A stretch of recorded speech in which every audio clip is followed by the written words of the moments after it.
उसमें बोला गया उपचय भाव, यानी कि 3, 6 और 11, इन भावों में सूर्य को अच्छा बताया गया। उसका रीजन क्या है? तीसरा भाव किस चीज का होता है? काम। अच्छा, ठीक है।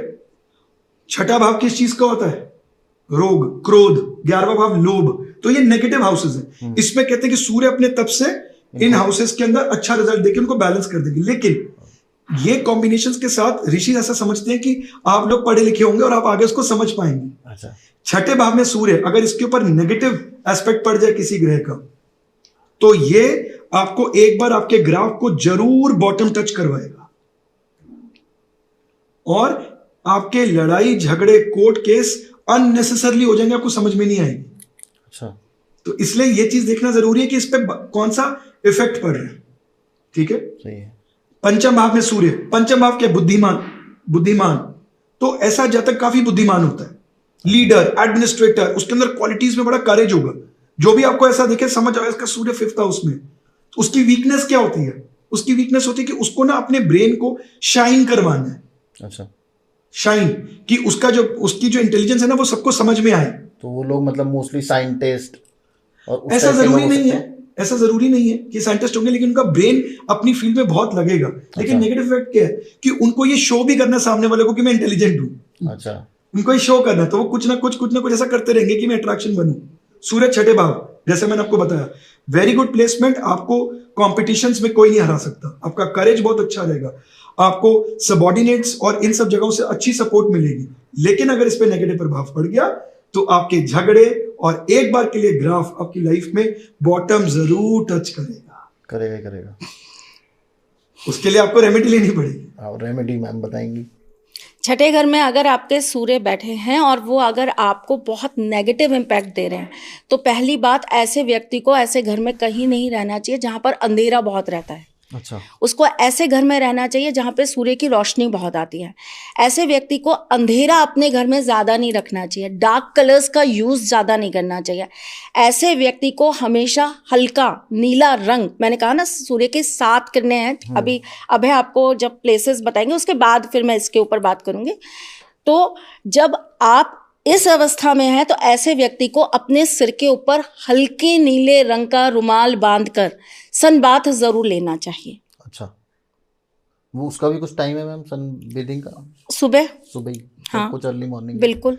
हमारे घर में कुछ भी 10 बजे के बाद नहीं करा जा सकता। नहीं करा जा सकता। सूर्य मतलब आपको सुबह का ही सबसे पॉजिटिव टाइम आपको अपनी लाइफ में अचीव करना पड़ेगा। अचीवमेंट तभी आएगा आपके पास। सूर्य अगर 7th हाउस में हो तो अब देखिए ये प्लेसमेंट सूर्य के लिए बहुत अच्छी नहीं है, क्योंकि ये वो हो गया जिसको हम बोलते हैं सूर्य ढल गए। तो ऐसी सिचुएशन के अंदर आप ये मान के चलिएगा कि जातक को थोड़ा सा खास ध्यान रखना है, क्योंकि ऐसी सिचुएशन में ऑपोजिट जेंडर की तरफ से आपको डिफेमेशन मिल सकता है। अच्छा, वो कोई भी हो सकता है, आपके ऑफिस का कुलीग, आपकी सीनियर, आपकी फ्रेंड, कोई भी। तो आपको ऑपोजिट जेंडर से यहां थोड़ी सी समस्या मिल सकती है। अच्छा, क्योंकि ये क्या पोजीशन है? ये पोजीशन कौन सी हो गई? ये पोजीशन हो गई सूर्य 7th भाव, यानी कि आप ये बोल रहे हैं कि अंबानी साहब के बेटे जो हैं वो होलसेल मार्केट में दुकान खोल के बैठ गए। ऐसा पॉसिबल है क्या? नहीं। किंग का बेटा, उसको अपनी थ्रोन को छोड़ना पड़ेगा तब जाके नीचे आएंगे।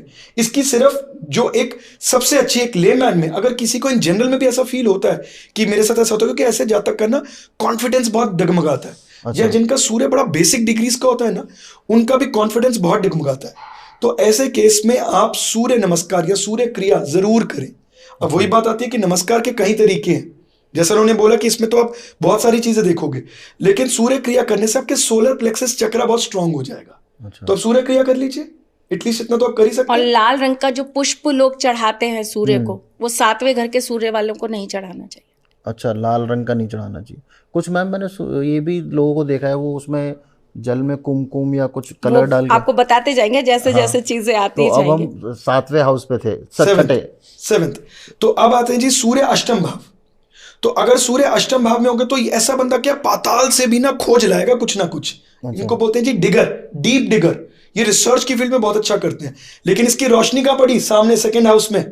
तो ऐसा जातक क्या करेगा जी? ऐसे जातक का ध्यान, माइंड, रोशनी क्या होती है? अगर आप कभी घर से निकले हो रात के समय तो कोई घर बहुत ज्यादा सजा होता है तो ध्यान जाता है ना, यार क्या होगा? तो ऐसे सूर्य की रोशनी अपने ऑपोजिट घर पे, उसकी दृष्टि बहुत ज्यादा आपके अटेंशन आपके माइंड को लेके जाती है। अच्छा। तो ऐसा जाता क्या करेगा, उसका ध्यान टूवर्ड्स फैमिली, मनी बहुत ओवर रहेगा। अच्छा। और बहुत सेंसिटिव रहेगा। और जैसे मैंने आपको बोला, सूर्य क्या होता है, सूर्य लाइमलाइट, अष्टम भाव का सूर्य पैसों की तरफ, और सेकंड हाउस का सूर्य क्या नेगेटिव इफेक्ट दे रहा था हमें तरुण भाई, ऐसा बंदा ना कहीं भी जाएगा अपनी फैमिली की ना डायरेक्टली इनडायरेक्टली तारीफ करवाई देगा, जैसे I belong to a very good family. अच्छा। जरूरत है नहीं है, लेकिन कहीं ना कहीं से जोड़ देगा। तो झट से समझ लो ना कि इसका वो है। इसका अब अष्टम भाव का सूर्य के लिए भी रेमेडी करनी पड़ती है अगर आपको उसके अच्छे रिजल्ट चाहिए तो। आपको तांबे के पात्र को जरूर मंदिर में दान करते रहना चाहिए समय समय पर, तांबे या के किसी पात्र को? ब्राह्मण को आपको जरूर देना चाहिए। अच्छा। और अब हम आ गए 9th पे। सूर्य नवम भाव, सूर्य 9th हाउस में ऐसा जातक काफी प्रिंसिपल ओरिएंटेड होता है, रिलीजियस होता है। पंचम भाव और नवम भाव का सूर्य कभी भी रूल्स ब्रेक नहीं करेगा, ये देख लेना। अगर आपका कोई दोस्त है, जनरली क्या होता है, रेड लाइट पे जब लास्ट के नंबर्स लेके आते हैं हमारी गाड़ी धीरे धीरे आगे चल जाती है, वो नहीं जा रहा, प्रिडिक्ट कर दो गलत नहीं होने वाले कि उसका सूर्य या तो पंचम में या नवम में। अच्छा। क्योंकि ऐसा जातक कभी भी रूल्स रेगुलेशंस को ब्रेक नहीं करेगा। नवम भाव का सूर्य एक अच्छी प्लेसमेंट है, भाग्य के लिए अच्छा, हायर स्टडीज के लिए अच्छा है। और ऐसा जातक अपने कर्मों में, क्योंकि तीसरे भाव पे दृष्टि आ गई, इसमें अंदर बिलीव करता है। तो मैम ऐसे में आपको हमेशा अपने पूर्वजों की चीजों को अपनी लाइफ के अंदर यूज जरूर करना चाहिए। जैसे कि उनकी कोई किताब, कोई पेन या उनकी कोई कुर्सी आपको हमेशा अपने पास रखनी चाहिए और उनको यूज जरूर करना चाहिए। इससे आपको अपने पितरों का आशीर्वाद भी प्राप्त होता है। अच्छा, ठीक है। अच्छा सर, अभी सूर्य 10वें भाव में आ गया। 10th हाउस तो है ही हमारे कर्मों का, तो हमें लाइमलाइट चाहिए, सब कुछ चाहिए, सब कुछ जितना आप जब घूम रहे हैं। 10वें भाव का सूर्य डायरेक्शनल स्ट्रेंथ भी लेके जाता है, यानी कि 12 बजे वाला सूर्य जो अपनी पीक पे होता है। लेकिन इसकी दृष्टि कहां पड़ रही है जी, चौथे भाव में। चौथे। तो इसका मतलब क्या है कि ऐसे जातक को डेजिग्नेशन तो बहुत मैटर करने वाली है। अच्छा। बहुत बार ऐसे लोग बोलेंगे सर अप्रेजल्स ठीक है, सैलरी अच्छी मिल रही है, but I want to change job. क्यों? मुझे डेजिग्नेशन अच्छी नहीं मिल रही। अच्छा। वो डेजिग्नेशन के चक्कर में, मान मर्यादा के चक्कर में नौकरी छोड़ देंगे।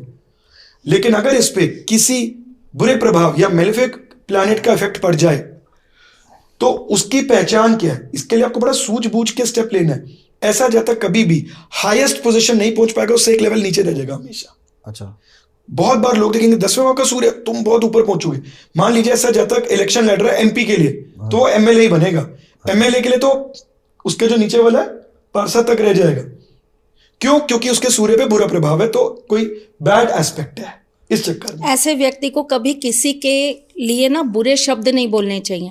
अच्छा। धर्म के खिलाफ नहीं बोलना चाहिए। कोई बात आपको पसंद नहीं आ रही, लेकिन कोई मैटर चल रहा है, तो आप चुप रहिए कि भाई जिसको जो करना है करिए, मेरा ओपिनियन मेरे साथ है। आपको कभी भी धर्म के विरुद्ध नहीं जाना चाहिए। ऐसे में लोग क्या करते हैं कि अपने धर्म को बुरा बोल के दूसरों की तारीफ करने लगते हैं, या अपने ही धार्मिक चीज़ों को लोग भरा बुरा कहने लगते हैं। तो ये काम उन लोगों को नहीं करने चाहिए जिनके 10th हाउस में सूर्य बैठा हो। अच्छा। इनको इजीली सेटिस्फैक्शन भी नहीं मिलती किसी और के काम से। ये हर काम स्वयं से ही करेंगे।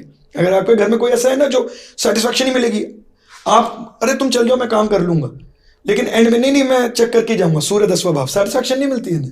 खुद चेक करना ही करना है कि ये ठीक हुआ है नहीं हुआ है, मिले होगा ही होगा। होगा ही होगा। तो सर इसके बाद सूर्य 11वें भाव में, अगर सूर्य 11th हाउस में है तो ऐसे में एक अच्छी प्लेसमेंट है।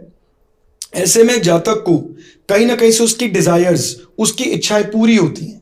सोशल सर्कल में ये बहुत अच्छा नाम बनाते हैं, अपनी लाइमलाइट अच्छी लेते हैं। लेकिन दोस्त, असूलन अगर आप काल पुरुष कुंडली की बात करें तो ये शनि का घर है, और 11वें भाव में सूर्य का तप क्या करता है, थोड़ा सा मटीरियलिस्टिक ज्यादा बना देता है।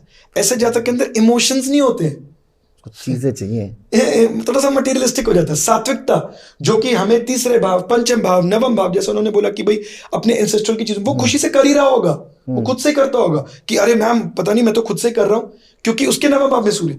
11वें भाव वाला थोड़ा सा मटेरियलिस्टिक ज्यादा रहता है। उसको मतलब फैमिली से इतना अटैचमेंट ज्यादा नहीं होगा। ऐसा नहीं कह सकते कि अटैचमेंट नहीं होगा, लेकिन मटेरियलिज्म की तरफ झुकाव ज्यादा होगा।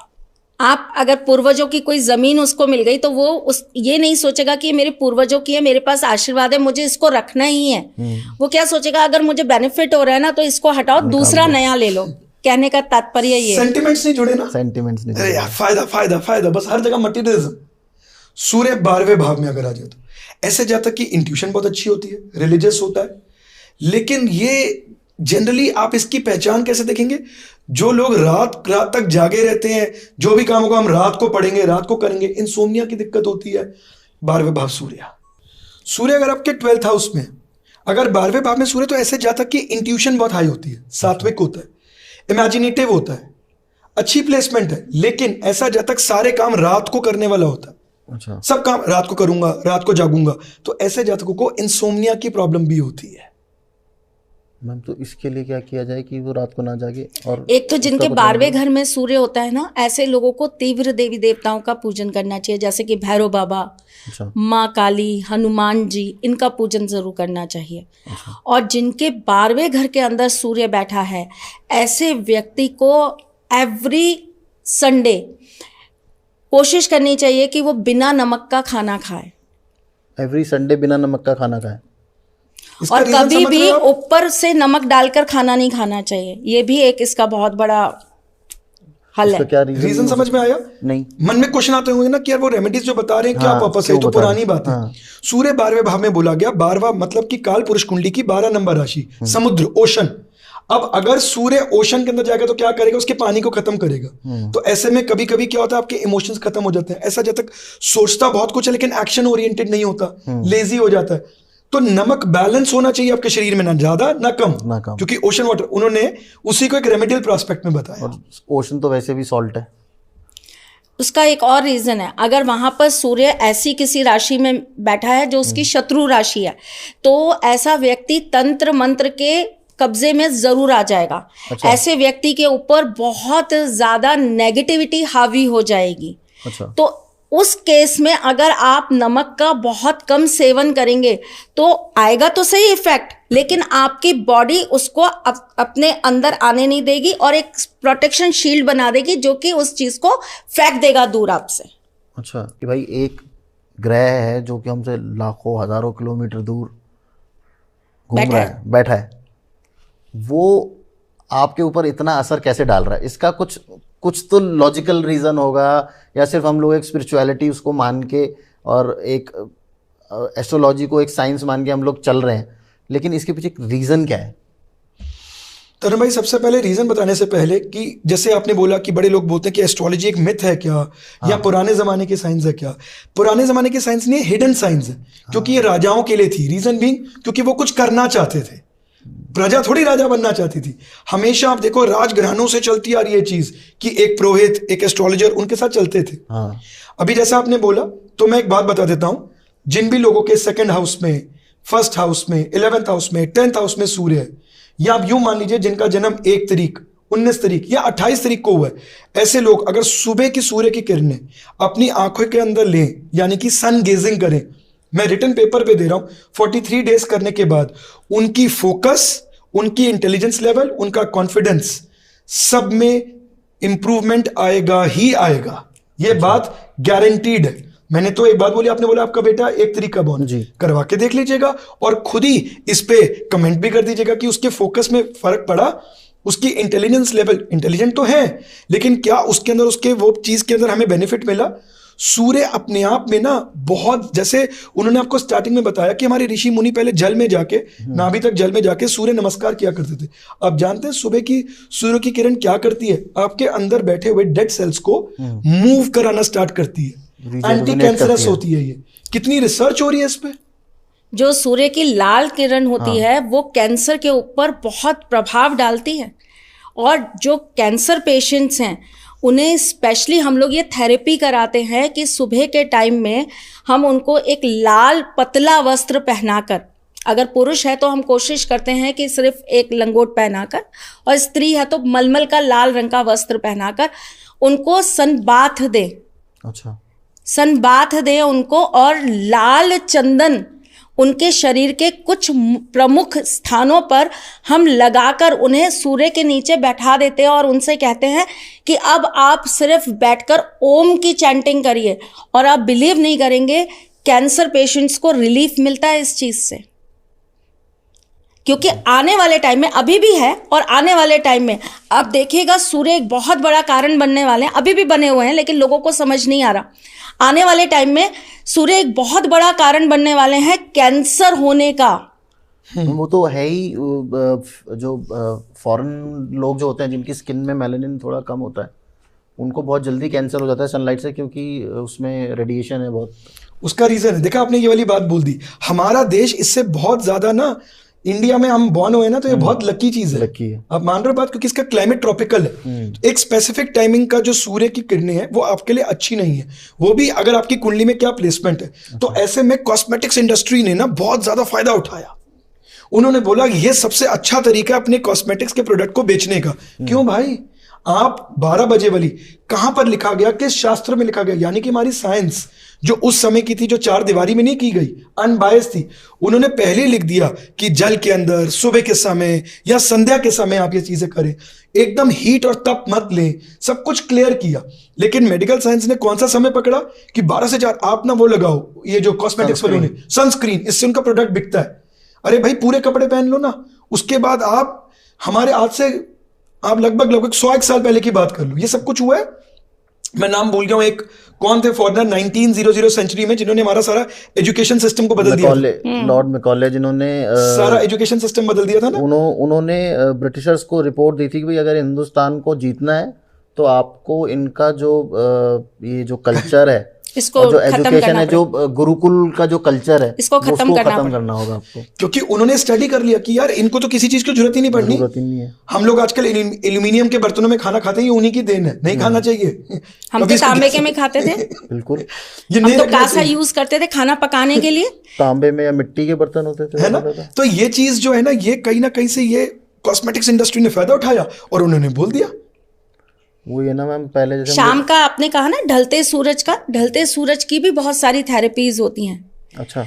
अगर शाम के वक्त, इसे हम कहते हैं गोधूली बेला, इस वक्त पर अगर आप व्यक्ति को एक सॉल्ट थेरेपी करवाकर अच्छा, और सूर्य की किरणों के नीचे आप उस समय छोड़ देते हैं या बैठा देते हैं या लेटा देते हैं, तो ऐसे व्यक्ति को गजब तरह का ऊर्जा का प्रवाह मिलेगा। सूर्य क्या है? ऊर्जा देने वाले।